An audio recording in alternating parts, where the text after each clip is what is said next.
Et du jazz aussi au Mans avec les Allumés du Jazz. Je ne sais pas s'ils le sont, mais ils seront le 27 et 28 janvier au au Palais des Congrès et de la Culture.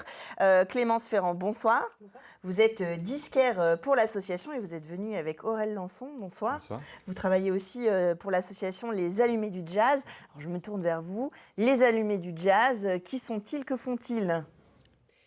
Eh ben, les Allumés du Jazz, c'est une fédération de producteurs de disques indépendants qui a été créée en 1995, qui compte actuellement une centaine de membres. Donc, il y a à la fois des producteurs de disques et à la fois des musiciens et des musiciennes maintenant qui s'autoproduisent.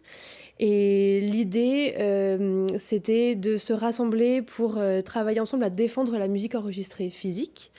Et donc analyser l'évolution du secteur, les prises de décision par les subventionneurs, le ministère de la Culture par exemple, et de s'organiser collectivement pour y répondre et ou continuer à défendre donc la musique enregistrée physique, donc les disques, les vinyles, etc.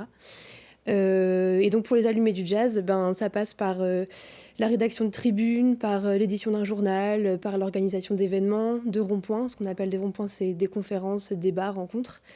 Voilà, ça passe aussi par la vente des disques des membres de l'association. On a une petite boutique au Mans, là, qui est pas très loin d'ici.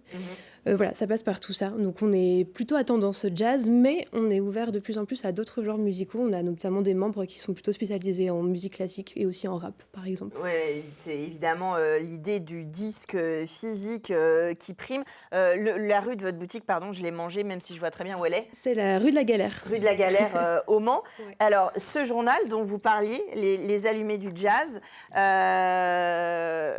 de quoi il parle et comment il est construit? Alors, il parle principalement, voilà, évidemment, de sujets liés à la musique, mais de manière très large. Donc, ça peut être autant des musiciens qui décident de parler de leur rapport à la musique sur des thèmes plus ou moins spécifiques. Les tribunes dont parlait Clémence peuvent s'y retrouver aussi. Donc, typiquement, là, voilà, le rapport Bargeton, qui était un rapport gouvernemental sur la question de comment taxer la musique en streaming, ce genre de choses. Il y a aussi parfois des petits sujets historiques sur des thèmes liés à la musique, ce genre de choses, quoi. Et donc il est construit en concertation. On a une personne qui chapeaute un petit peu le tout et qui essaie de rassembler à chaque fois des interventions de personnes d'horizons divers, histoire d'avoir quelque chose de toujours assez large, quoi.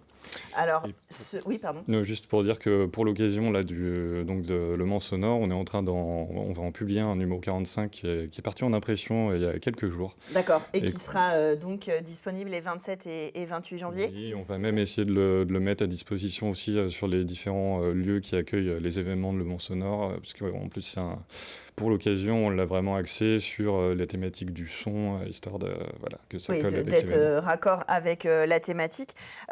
Donc, les 27 et 28 janvier prochains, on va au Palais des Congrès du Mans. Qu'est-ce qu'on va pouvoir découvrir? J'imagine des disques. Ça, voilà, je ne spoil pas trop. Mais il va bien sûr y avoir des artistes aussi qui vont venir se produire. C'est ça, oui. Alors l'idée, c'est avant tout d'être donc un salon du disque. C'est un petit peu différent de ce qu'on a l'habitude de considérer comme salon du disque actuellement, où on va voir plus des gens qui vont présenter des disques d'occasion, etc. Là, ça va être des disques neufs présentés directement par les labels qui les ont produits et qui seront là aussi pour discuter de leur travail, de ce que ça représente, comment on vit dans le monde de la production phonographique actuellement. Et à côté de ça, on a aussi prévu beaucoup d'événements. C'est une programmation assez généreuse, parce que grâce à la ville du Mans et à l'équipe du Palais des Congrès, on a la chance de pouvoir occuper l'intégralité du Palais des Congrès. Et donc, on va avoir à la fois des concerts en petit format de une demi-heure, 40 minutes, qui vont se succéder dans la salle B du Palais des Congrès, qui est une plus petite salle à l'étage du bas. Donc on a une douzaine de concerts comme ça prévus sur les 2 jours. Il va y avoir aussi 2 conférences, une par jour, sur des thèmes en lien avec la transmission, qui est le sujet de la biennale de cette année. Donc un sur les archives, principalement de la musique improvisée, et comment et pourquoi faire vivre ce type de C'est une question qu'on peut se poser dans d'enregistrement. du jazz en général, d'ailleurs, de comment on transcrit et on grave dans un objet physique justement cette musique. C'est ça. Et il y en aura une deuxième à 14h aussi le dimanche, cette fois axée sur les disques pour enfants. Et donc, discuter un petit peu de la spécificité de ce genre d'enregistrement et aussi, une fois de plus, à l'heure de la dématérialisation, comment ça peut compliquer un petit peu ce genre de travail, quoi. Ouais, ou finalement, parfois, en tant que parent, se retrouver au moment de la transmission, si il n'y a pas l'objet, ça peut être aussi une problématique. Donc, c'est vrai que sensibiliser les plus jeunes à cette notion-là. Il y aura d'ailleurs des ateliers, des manipulations d'instruments, des ateliers qui sont prévus? Ouais, on a 4 ateliers qui sont prévus. 2 ateliers qui vont être menés par des membres de l'ARFI, qui est l'association à la recherche je vais y arriver, pardon. Association à la recherche d'un folklore imaginaire, qui vont faire d'abord un atelier d'écoute commentée de leurs disques, parce que donc, c'est un des membres des Allumés du Jazz et ils ont actuellement 90 disques, je crois, de sortie. Donc, ils vont proposer une écoute commentée, ainsi qu'un atelier sur la découverte du mixage, qui est un procédé technique qui consiste à rassembler plusieurs sons pour en faire quelque chose d'harmonieux, quoi, donc l'étape par laquelle on passe pour produire un disque. Et il y aura également des ateliers à destination des plus jeunes. Un atelier plutôt pour les 7-12 ans qui proposera d'aller enregistrer pendant le salon des sons du salon, des concerts, le passage des gens, le fait, les gens qui parlent, etc., de faire du mixage et que les participants puissent repartir avec un disque. Et un atelier donc pour les plus petits et les plus grands, en fait, pour qui veut, de manipulation, où vraiment, là, il y aura des instruments, des petits objets, et l'idée, c'est vraiment de pouvoir les toucher, de pouvoir les essayer, de produire du son, d'écouter ce que ça provoque. Et ces ateliers-là, l'accès, il est gratuit? Comment ça se passe? L'accès, il est complètement gratuit. S'il n'y a pas d'inscription, il y aura effectivement, on a une jauge, mais bien qui ait envie de venir, par exemple, l'atelier de pratique, pour découvrir les instruments, il sera le dimanche entre 14h et 16h. L'atelier pour enregistrer les sons du salon, ce sera le dimanche à 11h. Et les 2 autres ateliers d'écoute commentée et de découverte du mixage, ce sera tout au long. On va faire en fonction de qui a envie, qui sera là. Qui sera présent. Alors, on peut évidemment profiter d'un concert, aller voir les disques, évidemment en acquérir. J'imagine qu'on pourra en acheter. Voir les conférences. L'idée, c'est que tout le monde, spécialiste ou novice, en famille ou très chercheur de quelque chose de très spécifique, tout le monde puisse s'y retrouver. C'est ça, on a vraiment décidé de construire l'événement de cette façon-là, parce qu'on aura quand même pas loin d'une trentaine de stands sur place, donc ça fait quand même un sacré paquet de disques à regarder si on veut vraiment faire le tour. Et donc l'idée, c'était vraiment que les gens regardent un petit peu, se disent bon, je vais aller grignoter un petit coup parce qu'il y aura de la restauration sur place.